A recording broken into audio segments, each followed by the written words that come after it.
Is it working? I have to talk very, very close to it. Okay. Okay, there it is. So, I'm very glad to be here after so much time. A lot of time passed and no conferences, no Smalltalk conferences to talk to people in the halls. So, I'm delighted to be here, actually. So my talk is named Live Metacircular Runtimes.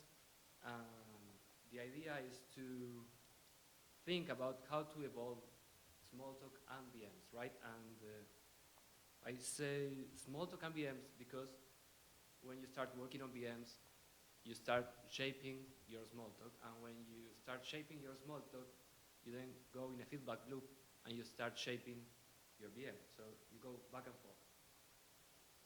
So I divided my talk. I want to talk about the present and the future, right? But as they gave me so much time, I also wanted to add a little bit of an introduction about the history of Smalltalk and how that affects the implementations of VMs for Smalltalk.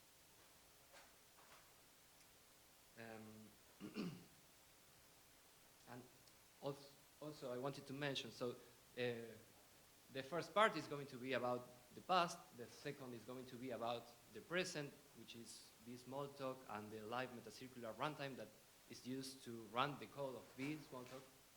We are going to do some demos there, and finally we are going to talk about the evolution of that, of V, or what's coming next, right? So let's start by the history. So while I was preparing this talk, I was reading this nice article called The Early History of Smalltalk by Alan Kay. I don't know if you read it. If you didn't, I strongly suggest you to read it because it's amazing. All the teams that were there, all the people, because it's not just the Smalltalk, but the people that participated in creating this environment. So it has a lot of details about how he thought about object-oriented programming, how he could represent this thing about an object, which is just a thing with data, but that you also have attached to it the behavior. So where he got these ideas and how he saw that many times in different places, and then he could generalize that, and that was objects. So, okay, so we have 50 years of Smalltalk and more of object-oriented programming. I think Simula 67 is one of, or the first object-oriented programming language that existed.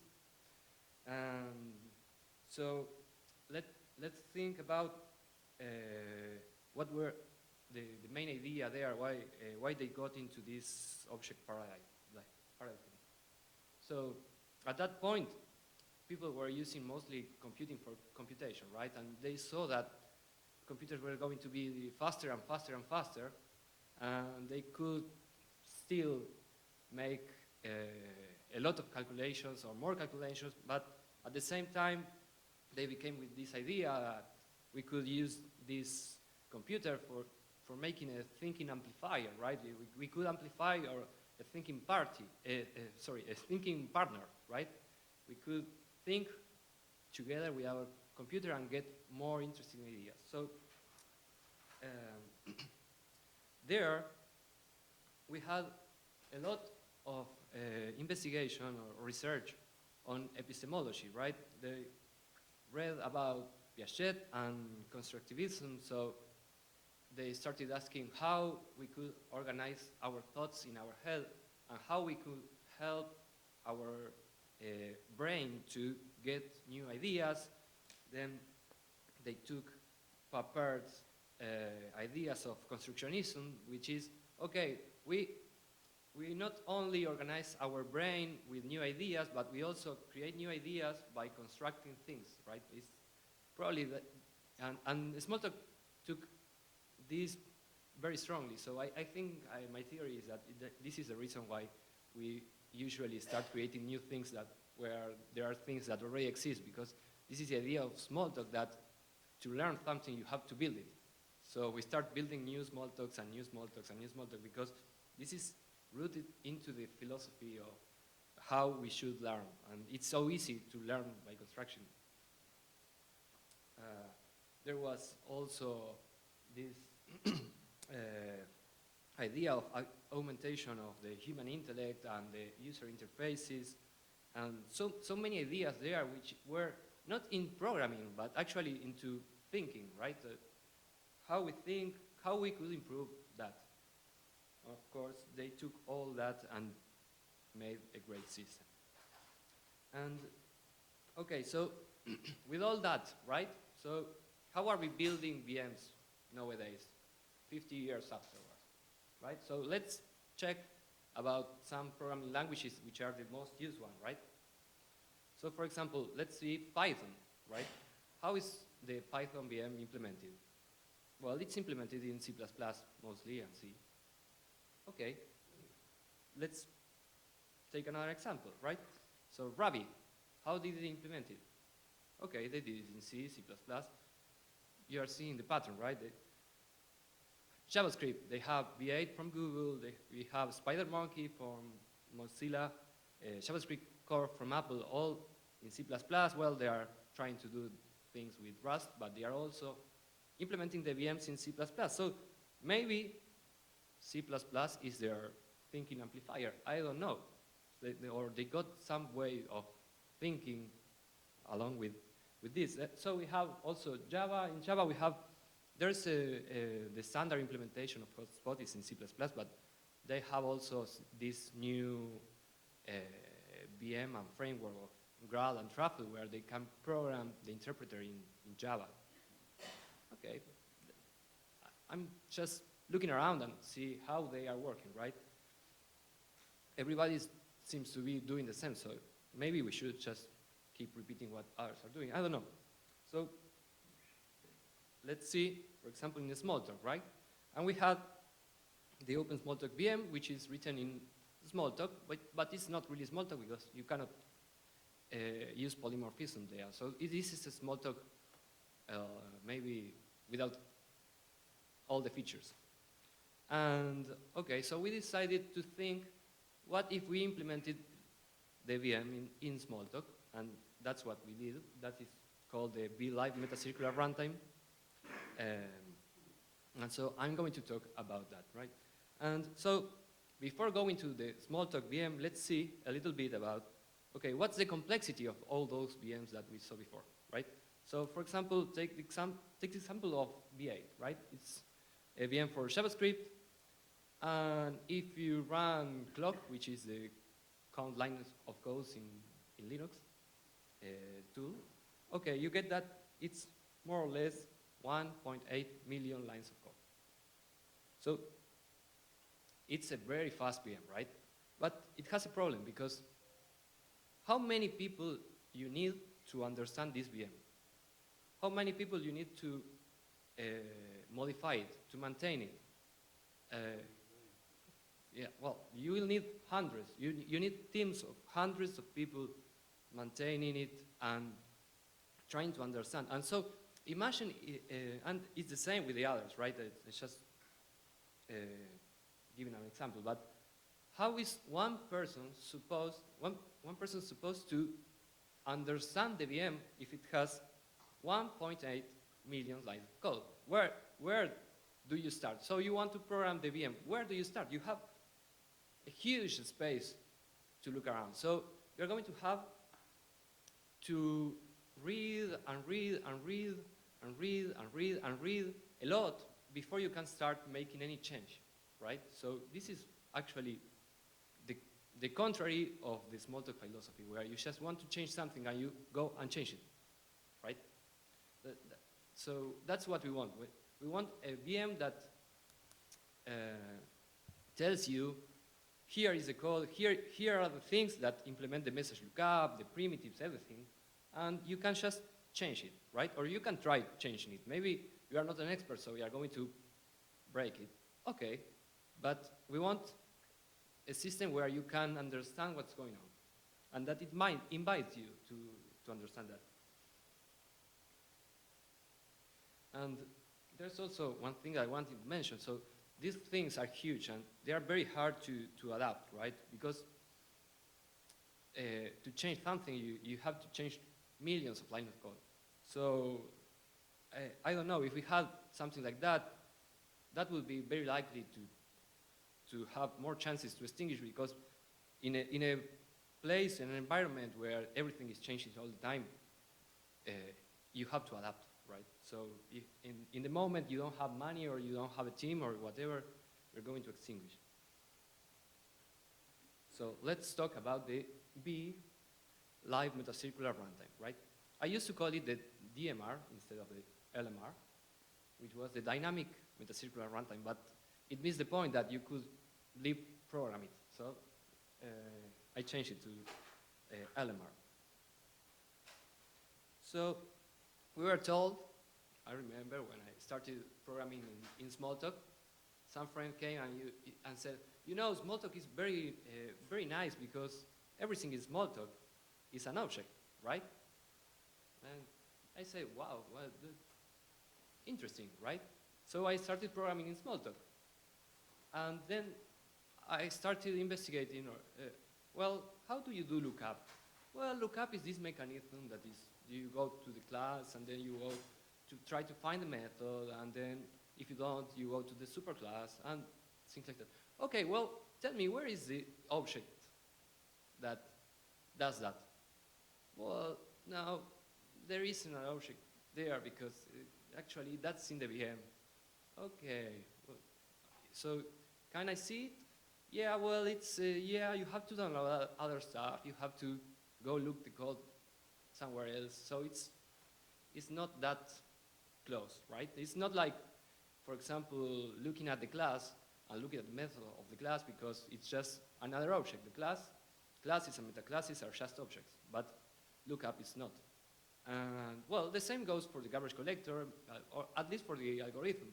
Maybe you have some kind of handle to the garbage collector where you can make the garbage collector run, but you don't have the code there. You have to go somewhere else to find the garbage collector. So the idea that everything in Smalltalk is an object is more of, depends on what is the implementation. So we came up with this runtime, which tries to implement everything in Smalltalk. So to give you an idea, the runtime which implements, for example, I don't know, what used to be a primitive, right? Like adding integers or maybe, well, I don't know, creating a new object, things like that, and some runtime support system. That's less than 1,600 lines of code, right? And for the JIT compiler, which generates native code for all the methods in the system, well, okay, that's also very small. And for the garbage collector, it's even smaller. You have 1,000 lines of code, right? So compare that to the systems we saw before, right? It's 2 orders of magnitude, at least, right? Maybe 3. But, well, okay, our system is not that fast. It does not perform so well on so many systems. It's not multi-threaded. It has its own problems, right? But it's much easier to take by one person and just try to understand what it does. So to give you an idea how this live metacircular runtime is designed, consider a standard traditional Smalltalk implementation, right? You have the image, the green things in the top are the objects that you can talk, that you can see in the image, right? Like you have the plain objects and you have the meta objects.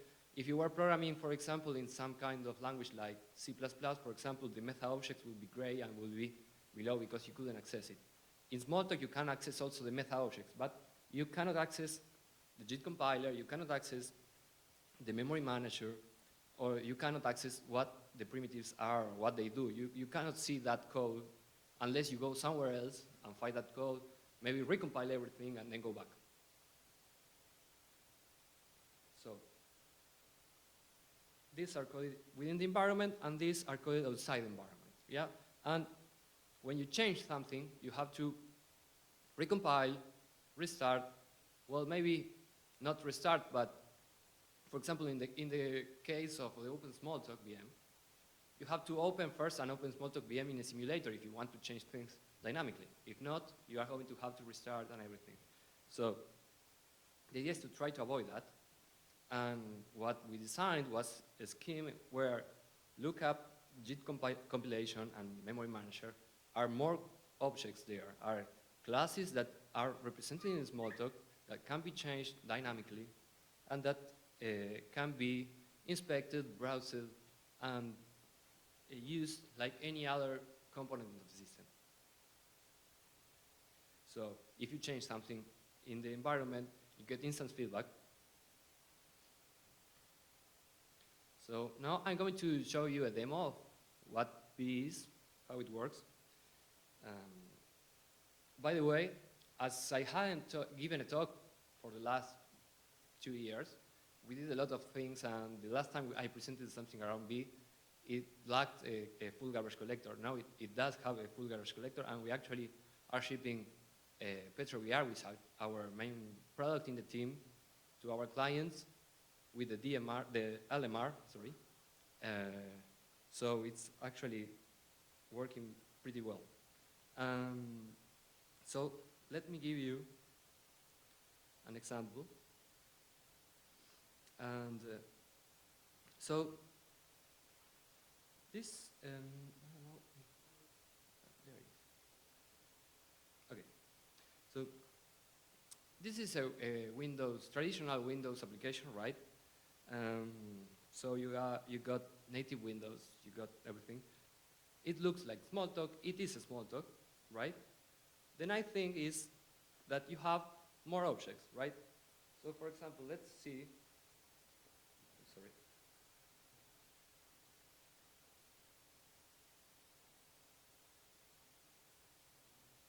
Right?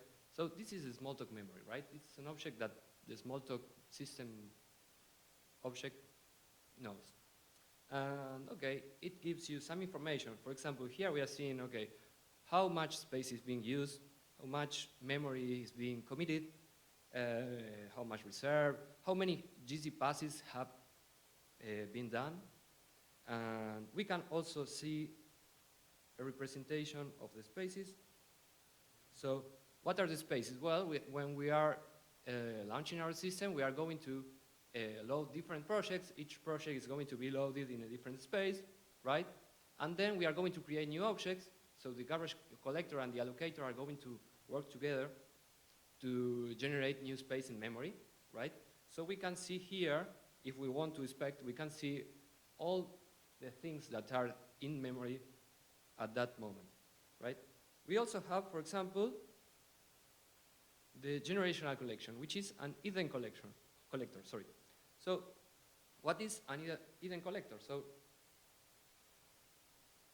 let's browse it. So it's a kind of copying collector, okay. And it's a kind of garbage collector, right? So everything here that you see are Smalltalk objects. There's not much to really see, because it's just, okay, so when, for example, okay, this is a generational collection. So it takes objects from the young space, it moves them around, and when they are mature enough, they go to the old space. So what does it mean to copy the old space? Okay, we are going to take an object, make a shallow copy to an old zone, and then if we have to add it to the remember set, because the VM has a remember set, well, we have to remember that object, or the copy, right? And we have to place a forwarding pointer to the object, in the object that was moved. This is like the standard behavior of any garbage collector. I don't want to go deep inside that, just to mention that everything there are objects, and you can change them. So I got this idea of making a change, right? It's not that easy as it sounds, because, okay, so if you start changing the garbage collector, you're going to break your tools, right? probably. You are going to make a mistake, the garbage collector is going to break, and then your system is going down. So let's try to make a very simple change. So this idea I had was, okay, I was there in the memory object, right? And this memory object has, for example, a meter, which measures how often you do garbage collection, right? If you go there and you see its contents, you are going to see it has a collection of runs, which are the passes that have been done, right? You have more statistics there, but let's see the GC pass. So this pass took 3 milliseconds, the space was this, and now it's that, and it tenures so many objects, statistics, right? So let's say I want to change this object, right? So for example, my idea was, okay, this object has all the information needed to store how much a generational pass took, but it didn't record when it was done. So I want to know how often we are doing GC, generational GC. So let's maybe add one instance variable to this class of the garbage collector and just see what happens. Okay, so we are changing the garbage collection on the garbage collector on the fly, right? And so we have to add some methods, some maybe accessors.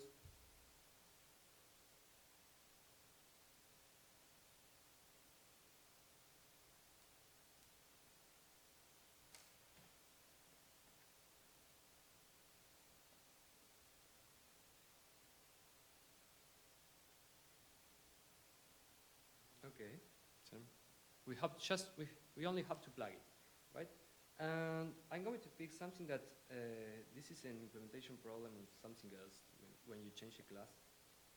Something that you shouldn't be seeing, but okay, who cares? So when you go and see the runs, you get an outdated GenGC pass class, right? Because it should have changed the shape, but this is a lazy implementation of class changes, so it's, for some reason, it's not working very well. So, well, there you see it. It's not responding. Why? Because as we started looking at these objects there, it started migrating the instances, right? Because it does it lazily, and there are many instances, and so it's going to take a while, I think. But I think it's going to come back. There it is. Fine, right? So now we have all our instances that have this new instance variable. And I had some script somewhere.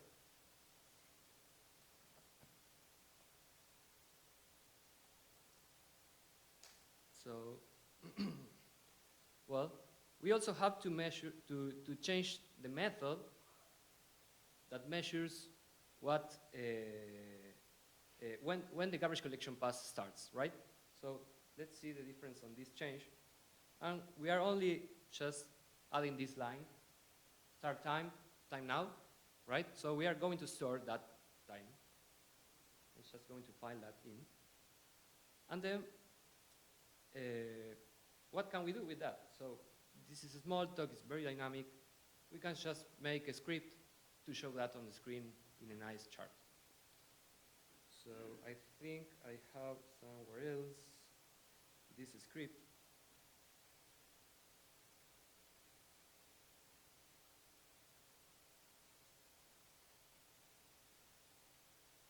I'm going to use this object. So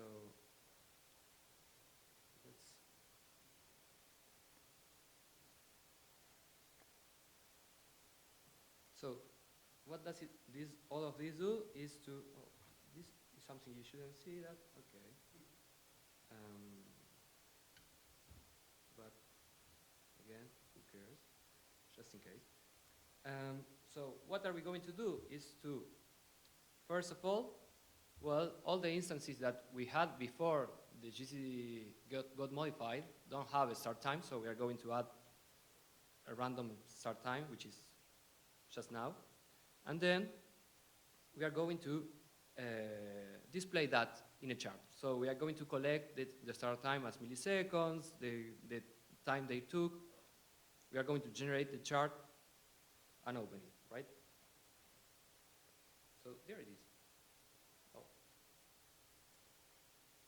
And I think it was better when it was small. So this is our set of GC passes, right? So we can inspect what the virtual machine is doing in real time, and if it doesn't do what we need, we have to find some new information. We just go there and we change it, right? And that's the way it should be. We shouldn't be spending a lot of time looking how the beam is constructed. We have to go and download some code which is in another repository which we don't know how to download and how to compile and how to do things there, how to modify stuff, and then maybe look at the million line of code and make some little modification. So this is the idea of a live metacircular runtime. You can change anything. Okay. I have something else to show. I have to choose because I'm running late. So let's show something else, right? So let's start with this. I have a friend, Guillermo, a colleague works with me, and he wanted to present something. So this is a project he's been working on, which is to be able to browse remotely different Smalltalk systems and even not Smalltalk systems, right? So he did this framework in React that you can open, and if you implement the API that it requires, you are going to get a set of standard Smalltalk tools from the browser, and it's going to connect to this remote Smalltalk implementation that you want, and you are going to be able to use it, right? So why I'm telling this right now? Because, for example, we could use this thing to connect to the VM if we have a crash and we want to debug it. We are going to create a debugging process that is going to crash, and we are going to create a debugger process which is going to serve the API, and we are going to look at it through the web. And before doing that, let's try just browsing this process, right? So we are going to load website.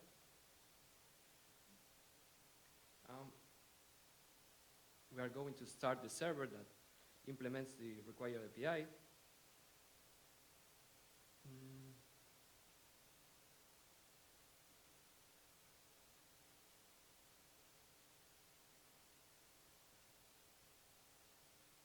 And let's see what happens, right? Okay, so here is the native debugger, which I'm not interested in. And okay, this, if you look carefully, connected to localhost, and there it is a Node.js application which is serving this page, and that page is connecting because we sent here more information to another port where B is serving an API to be able to browse the Smalltalk objects, right? So you can go here and create a class browser, right? And this class browser is being served by the API that is on the other end. So maybe we can open point. Well, it opened a different one. But you get the point that you can just access everything from the remote side, which is a very nice property. And the interesting idea of this is that you can implement this API for different dialects, right? Actually, Guillermo implemented this for B. He implemented it for Faro. He implemented, then he went and said, okay, do we need to use a Smalltalk to implement this API? Well, maybe we can do something different. So he went to Python and he implemented the API to show what's in there, and he can open a Python web browser, a class browser that is served by Python and that shows the Python code as Smalltalk objects, or similarly to Smalltalk classes. I'm not going to be able to do that because I was not prepared to give all by myself, but it's incredible. And we can also do this. So we are going to open another instance of V.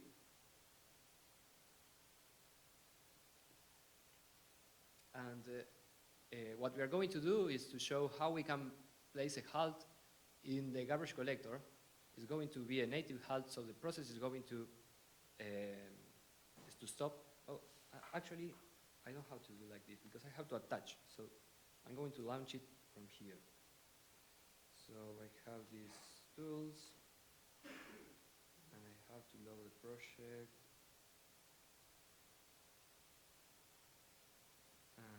Okay, and then we are done.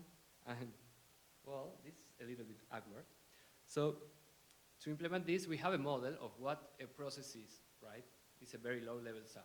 And we also have a model of what a Smalltalk thing is, what a Smalltalk is, right? So we have this done model, right, which models the Smalltalk. And we have, somewhere else, we have a Richie model, which is Gerard Richarte's, it references Gerard Richarte, who started this implementation. And it's going to give us all the access to the very low-level stuff. But anyway, so we have this done browser, right? And we are going to debug B.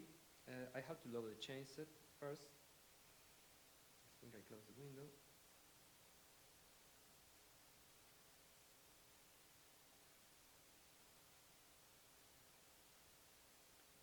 So let's start another B. Okay, there it is. What we're seeing here is a native debugger implemented with using standard Windows toolkits, right? But we are not very interested in this, so we are going to start the server, right? And to start the server, I had to copy some code. So let me check if this works. If it works, we are going to continue with that part.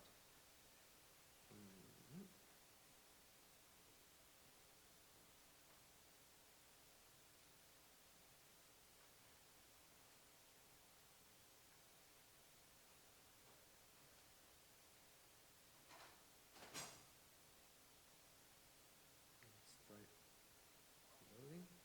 And there we have native debugger. And there it is. So let me explain it a little bit. So what we are seeing here is that a Smalltalk process or a native process of Windows with B launched another attached process with another B connected to it, and it has an interface to read all of their bytes in memory. So it has an adapter to do that, and it has another higher level adapter to see all the Smalltalk things inside that, right? And then this B that launched the other created a server that is going to serve this website, and it's going to show all the stuff in the web browser. So what we are seeing here is the code that is executing in this Smalltalk that is freeze, because this Smalltalk that was launched, when it is launched, it is freezing. So we are not seeing any user interface because it didn't start even, right? We are going to let it continue to see that it's going to run. What we are seeing here actually is the sources of the method when it got halted, which are being read from memory.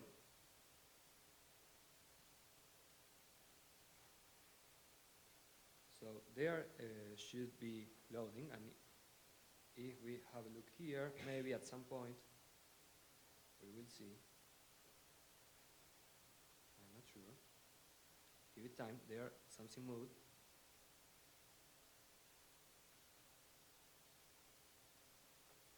It's loading, and there it is. So what we are seeing from here is a debugger that is being served by one Smalltalk process that is actually looking at another Smalltalk process. And finally, we can go here,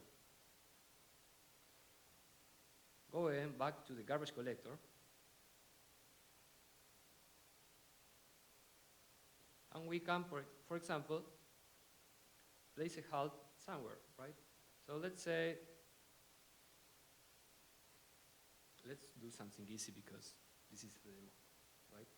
So let's say we put some halt here. It's going to be a native halt because this is a connection that uses native stuff, right? So it's not a typical halt, but a low-level halt, right? And so we just put a halt. It's still there because it's not running the garbage collector, but if we do this,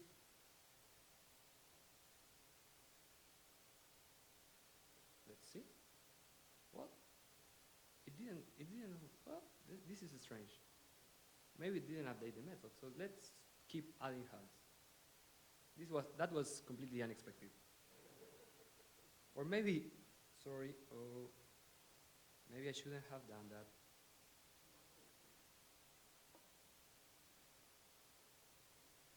Because maybe this is the other Smalltalk, so you have to be careful which one you are working with. So let's start again.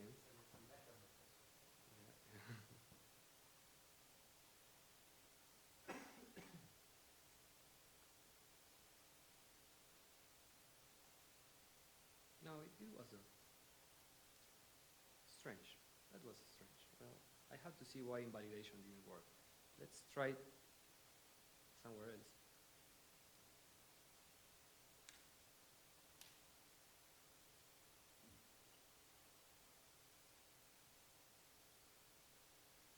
And now I think it's there, right? So if we go back here, so the UI is a little bit rough still. We haven't dedicated too much time to the native debugger, but you can see we are here in release locals, right? And here we have the stack, and we can see the code from where it came from.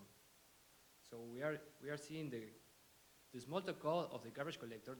That process is freeze, it's not responding, but we are looking at its memory, and we are looking at what's going on there, right? So if we had developed this a little more, we would be able to see the objects there, like analyze, inspect everything. I don't think we can do that now, but let's see. Well, there is a native code here, and it has, yeah, well, you can inspect that a little bit, right? So there's a lot to do, but there's also a lot that you can already see. So you can debug your VM from the web using another V as a proxy. Okay, so I'm running very late. And so that was the demo for the LMR. There was actually more to see about how to implement a simple optimization with SIMD, like single instruction, multiple data. You can do very little optimizations if you want to optimize your code very easily. And okay, so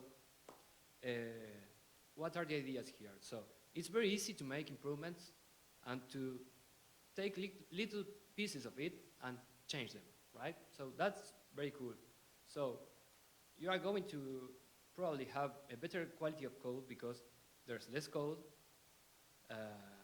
The reviews don't even need to be done by VM experts, right? They can analyze different things, like, for example, the code quality. Well, maybe you could extract this method, or you could do that, or you could do that. You don't even need an AVM expert to review your code. Actually, Carlos reviews usually my code, and he is not an AVM expert, but he can do it quite well. You get instant feedback about the changes you are doing, and of course, a better understanding of the whole system. So that's what makes it very nice. And so, before ending, so a little bit about the evolution of this. Okay, first of all, these desktop devices we are using, well, they were called an interim Dynabook back in the 70s because they were thinking on other stuff, right? So actually we should move forward that. So for example, the web is being accessed by mobile phones, and a lot of stuff is actually run on web browsers. You know, almost everything nowadays runs on the web browser. So you need to have a VM that works there. And of course, everything is programmable. So I could maybe program this microphone if I wanted. So we need to have systems that are smaller, more distributed, and that can run on multiple platforms. So we want to go there. And the B Live Metacircular Runtimes has some weaknesses. For example, just to give an example, right? If you want to change the object header, you are going to have some problems because the object header is fixed in the code in many places, so it's not easy to change that. And if you try to change it in some place, you are going to have this other problem that big changes are hard, right? This is a big change, and maybe the system is too immediate, right? You change it, you change, I don't know, this bit in the header, but you didn't change the according behavior in another place, so boom, it's broken, right? And some things are hard to change. For example, the GC algorithms, because if you make a mistake, you're going to crash the system. For example, the tests that we have actually are that if the test runs and the VM doesn't crash, then it's green. Right? Okay. We want to have something that is better than that. Well, also the system has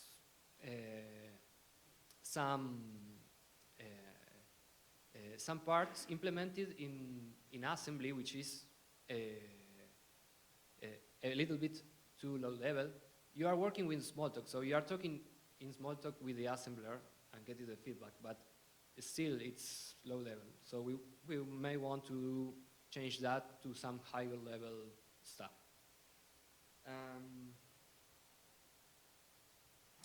Well, finally, you sometimes want to start from scratch. And with B, when we generate a new version of the DMR, we are doing it by launching a DMR, making a change, and rewriting our libraries, right?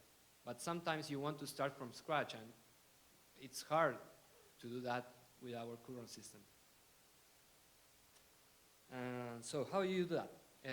You have to bootstrap your Smalltalk, right? You have to, from some place, generate what is going to be your code, your classes, your objects, and you have to create them from scratch, right? So also you want is to be able to debug that, because an incomplete system is not going to work probably. But if you work in the Smalltalk way, you are going to you usually use the debugger from within your environment. But if it's broken, you cannot debug it. So we have to think about that. So I was thinking about this metaphor of the host and guest. Boris mentioned something about that in his talk, which is every time we're doing something, we are doing it within a hosting environment, like this talk, right? I could be using this hosting environment. We could be in the street, and that would be the hosting environment.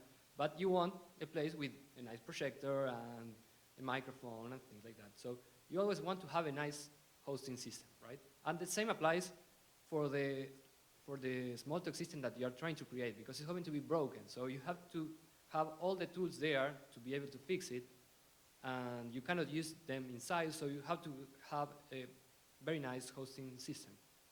So, at some point, forgot that I should present like this.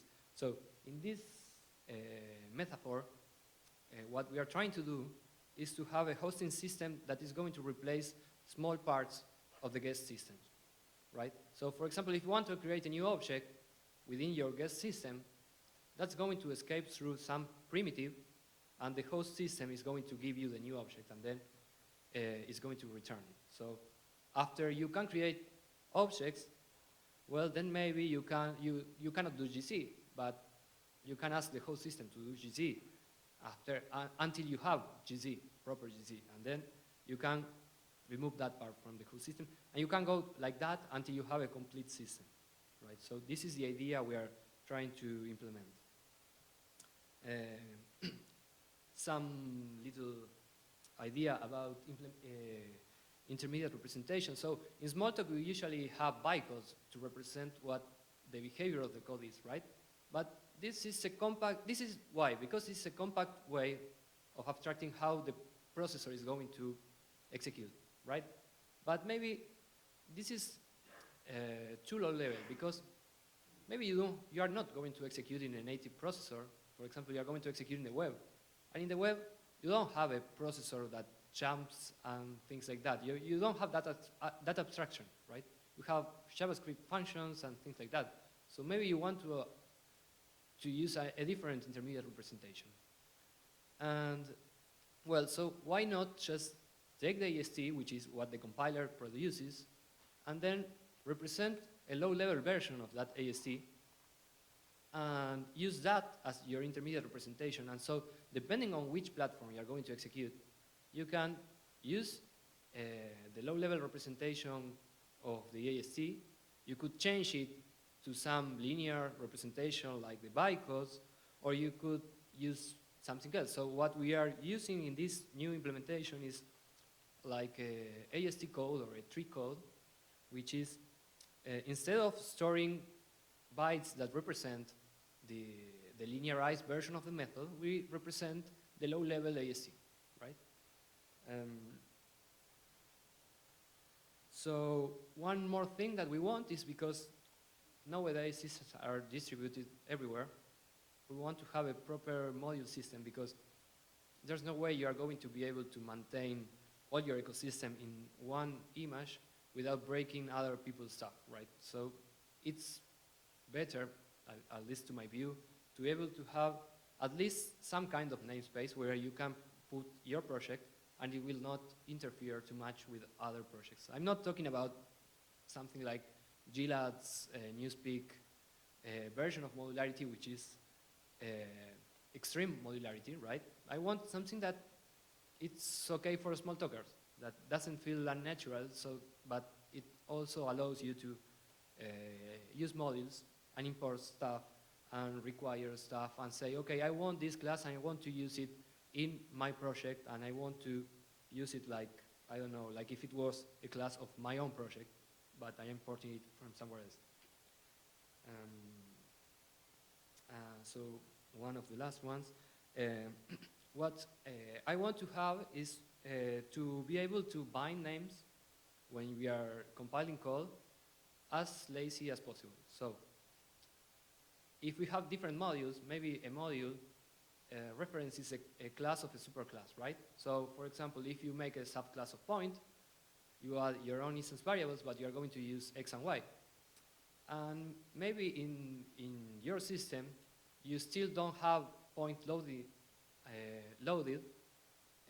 when you are trying to compile your own project. So these X and Y are unknown to the compiler. We want to be able to say, okay, this variable is an identifier, but we don't know what it is, and we are going to know that at execution time. So what we have implemented is some different lookup mechanism for identifiers, which is a little bit like message sense, not message sense per se, but you have to look, for example, in this code that we have in the right, you have this variable, which is not known. You don't know where it is. So you have to leave for the compiler an identifier that has a dynamic binding, and when you try to execute that, it's going to do a lookup similar to what you do with method lookup, but in this case it's going to be name lookup. And you're going to do lookup in the class of the receiver, you're going to do lookup in the pools maybe, or in the module of the receiver. And you can catch that value when you do the lookup, like you do with message sense, so that the next time you have to do lookup, you don't have to do all the lookup, and it's fast. So, again, this new implementation is already open source. It uses the source code of bkernel that was also open source 2 years ago. So what we want to do is to try to start a bkernel using this new implementation with this new intermediate representation, and to be able to run code there, and then to be able to run native code there, and to be able to maybe run that on the web or on some other platform, maybe on a different platform from Intel, like RISC-V or things like that. What you saw about a website is there. You can follow the link, and you're going to see the web browsers. So that's it. Thank you very much.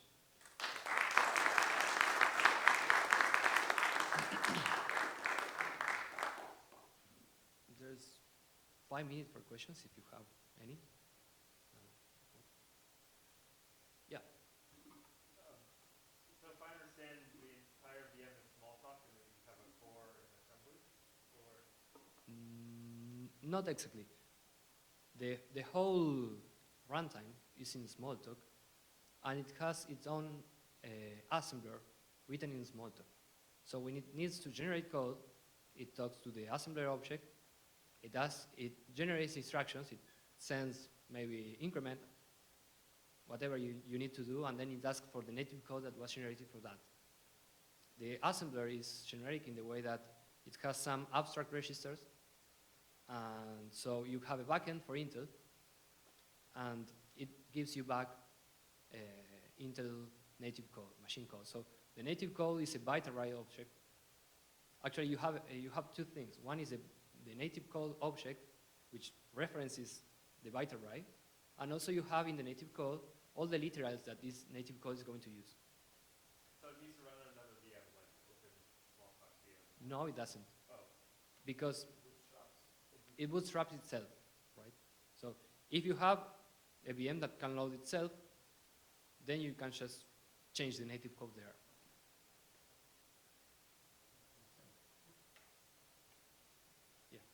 Curious, I realize this is a research project, Yeah. which is really kind of cool. I'm really impressed by it. How does your performance compare to, say, Pharaoh? Or, Well, it's similar. It's similar. Actually, it's. I had some benchmarks when I last presented. Pharaoh was a little bit faster back then. Nowadays, I don't know. Because probably Pharaoh got faster, and we also got faster because we had to prepare all the corner cases for production. And we can implement a lot of optimizations there.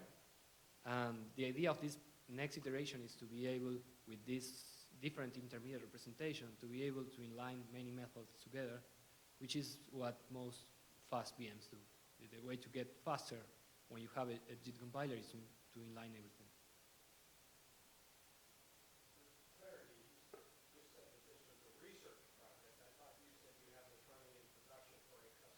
Well, both are true.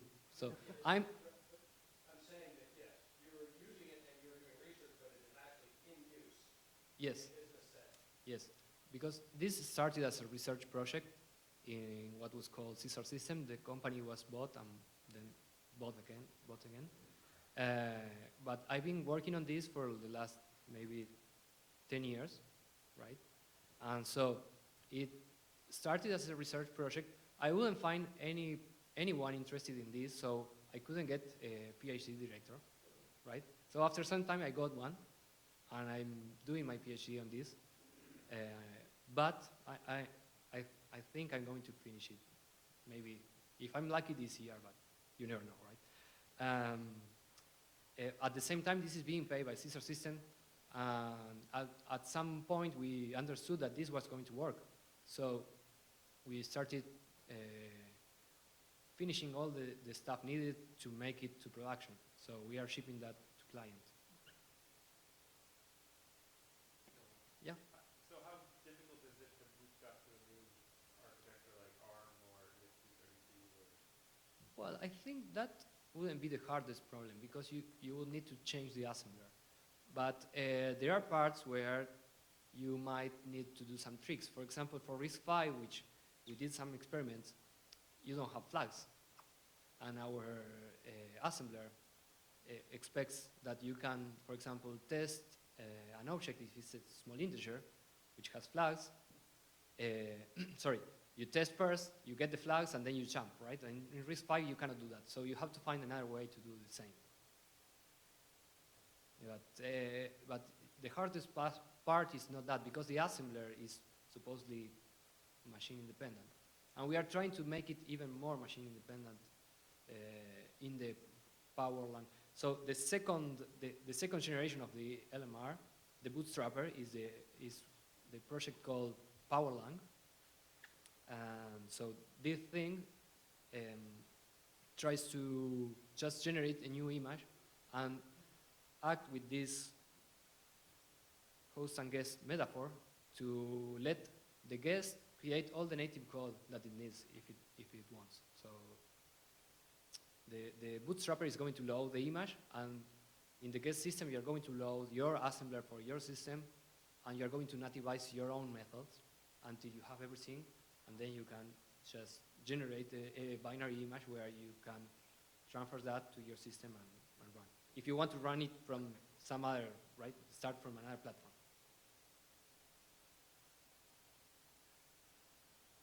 So, okay, thank you very much.